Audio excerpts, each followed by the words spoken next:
Hello everyone, welcome to my channel. చిన్నపిల్లల నుంచి పెద్దవాళ్ళ వరకు ప్రతి ఒక్కరికి స్వీట్ షాప్లో నచ్చే చెక్క అప్పడాలండి. ఇంత క్రిస్పీగా స్వీట్ షాప్ స్టైల్లో హెల్తీగా మీరు కూడా ఇంట్లోనే తయారు చేసుకోవాలనుకుంటే ఖచ్చితంగా వీడియో అంతటినీ స్కిప్ చేయకుండా చూడండి. ప్రతిదీ కూడా కొలతలతో పాటు చూపిస్తాను. చూసి డెఫినెట్గా ట్రై చేయండి, మీ అందరికీ బాగా నచ్చుతుంది.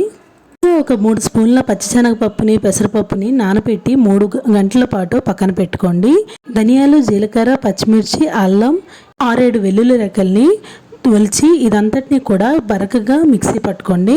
1 గ్లాస్ బియ్య పిండికి 3/4 గ్లాసు చొప్పున నీళ్ళు ప్రకారం కొలపెట్టుకొని ఎన్ని గ్లాసులు వరిపిండిని అయితే తీసుకుంటున్నారో దానికి సరిపోయేంత వాటర్ కొలపెట్టుకొని తీసుకోండి.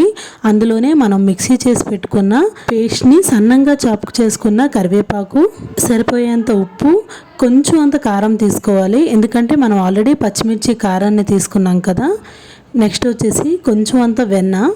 నేనైతే ఇంట్లో తయారు చేసుకున్న అన్సాల్టెడ్ బటర్నే వేసుకుంటున్నానండి. మీరు కావాలనుకుంటే బయట షాప్లో కొనుక్కున్న బటర్ని కూడా యాడ్ చేసుకోవచ్చు. మనం నానబెట్టి పెట్టుకున్న పెసరపప్పు, శనగపప్పును కూడా దీనిలో యాడ్ చేసుకొని ఇదంతా కూడా ఒకసారి బాగా ఉడుకుతున్న టైంలో మనం కొలపెట్టి ఉంచుకున్న బియ్య పిండిని దీనిలో ఈ టైంలోనే యాడ్ చేసుకోవాలి. ఇదంతటిని కూడా బాగా కలిపి ఇదంతా కూడా బాగా దగ్గరగా కానివ్వాలి. నేనైతే ఇంట్లో తయారు చేసుకున్న రేషన్ బియ్యం పిండిని వాడుతున్నానండి. మీరు కావాలనుకుంటే షాప్లో ఉండే బియ్య పిండినైనా సరే, ప్యాకెట్ బియ్య పిండినైనా సరే వాడుకోవచ్చు. ఇలా ఇదంతా కూడా బాగా కలుపుకున్నాక మూత పెట్టి ఒక 5 మినిట్స్ ఫ్లేమ్ ఆఫ్ చేసి పెట్టుకోండి.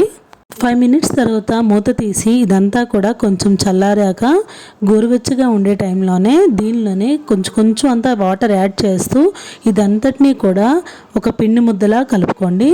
కొంచెం టైట్గా కలుపుకుంటేనే మనకి సరిపోయేంత చెక్కల్లా మనము ఒత్తుకునేటప్పుడు మనకి ఈజీగా ఉంటుంది.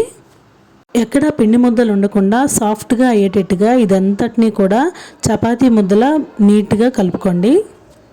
ఇలా మరి ముద్దని టైట్గా కలుపుకోవడం వల్ల మీకు ఎక్కడ కూడా కొంచెం కూడా చెక్కలకి ఆయిల్ అనేది పట్టదు.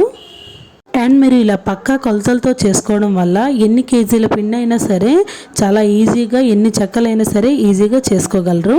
ఇప్పుడు చేతికి కొంచెం అంత ఆయిల్ అప్లై చేసుకొని ఈ పిండి ముద్ద అంతటినీ కూడా చిన్న చిన్న ఉండల్లా చేసి పక్కన పెట్టుకోండి. ఇదంతటినీ కూడా ఒకేసారి చేసుకుంటే మనకి ఇంకా ఈజీ అవుతుంది.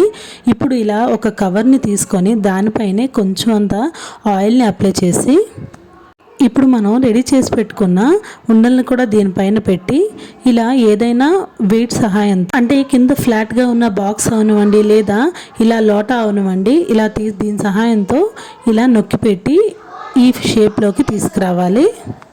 చూడండి, థిక్నెస్ కూడా మీకు ఇలా ఉంటేనే మనకి క్రిస్పీగా వస్తాయి చెక్కలు అనేవి. ఇప్పుడు వేడి ఆయిల్లో ఇదంతా కూడా హై ఫ్లేమ్లోనే డీప్ ఫ్రై చేసుకోవాలండి. ఇలా చెక్కలన్నింటినీ కూడా 2 వైపులా టర్న్ చేస్తూ ఇలా గోల్డెన్ బ్రౌన్ కలర్లోకి వచ్చేంత వరకు డీప్ ఫ్రై చేసి తీసుకుంటే సరిపోతుంది. మరి చూసారుగా, ఈ క్రిస్పీ స్నాక్ మీకు నచ్చినట్లుగా అయితే వీడియోని లైక్ చేసి మా ఛానల్ని సబ్స్క్రైబ్ చేసుకోండి. Thank you.